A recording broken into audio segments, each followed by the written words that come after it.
एक बेलपत्र, एक शमी पत्र, एक दुर्वा और एक कनेर का पुष्प। आप लोगों ने अगर पूर्व में कथा सुनी हो तो हमने कई बार कथाओं के माध्यम से वर्णन किया। यदि कोई प्रॉपर्टी का झगड़ा चल रहा है, कोई अदालत में पति पत्नी का झगड़ा चल रहा है, भाई भाई का झगड़ा चल रहा है, कोई नातेदार रिश्तेदार के माध्यम से कोई गलत तरीके से किसी ने अगर कोई केस लगा दिया, कोई प्रशासनिक कार्यवाही चल रही है, तो शिव महापुराण में हमने पहले भी वर्णन किया, आज फिर कहते हैं, एक बेलपत्र, एक शमी पत्र, एक दुर्वा और एक कनेर का पुष्प।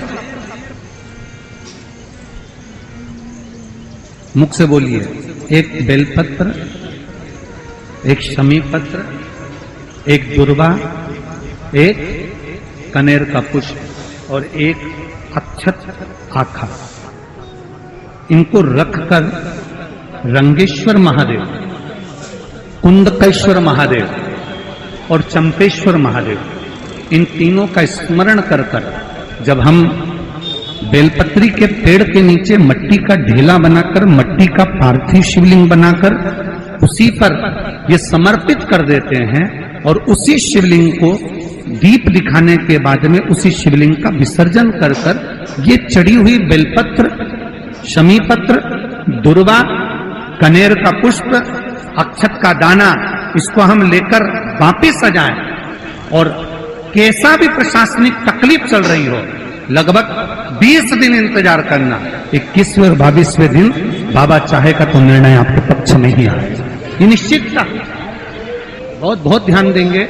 मेरी माताएं बड़े ध्यान से कथा का स्मरण करेंगे। बेलपत्री के जो पीछे का भाग होता है, डंडी का बिल्कुल पीछे का जो भाग है, पीछे का जो आपने कहा था, बेलपत्र के जो पीछे का भाग होता है, अगर वो अशोक सुंदरी का नाम लेकर हाटकेश्वर महादेव,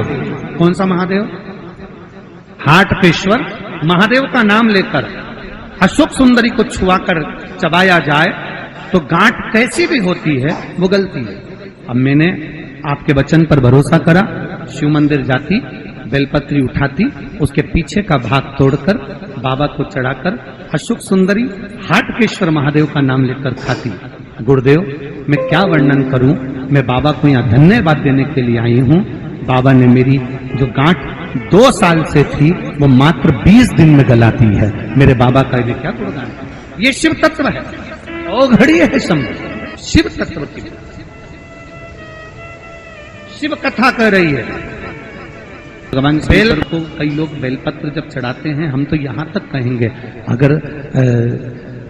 कोई दवाई आप चालू कर रहे हैं ना, कोई औषधि आप खा रहे हैं, कोई रोग आपके हृदय में, कोई शरीर में कोई रोग है, कोई बीमारी है, कोई गठिया है, कोई घुटने का रोग है, घुटना आपको डॉक्टर ने कह दिया बदलना है, तो हम तो कहेंगे आप प्रयास करना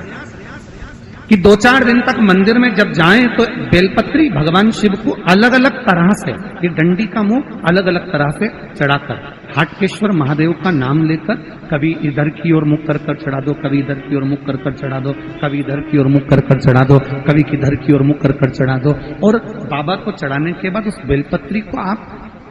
जो पीछे का भाग है उसको तो तोड़कर खाओ, साथ में बेलपत्री को भी खाना प्रारंभ करो। 15-20 दिन खाने के बाद फिर जांच कराओ कि आपको उस रिजल्ट में अंतर आया कि नहीं आया, आपकी जांचों में अंतर आया कि नहीं। उस बेलपत्री के भाग का स्मरण हमको सुख देता है।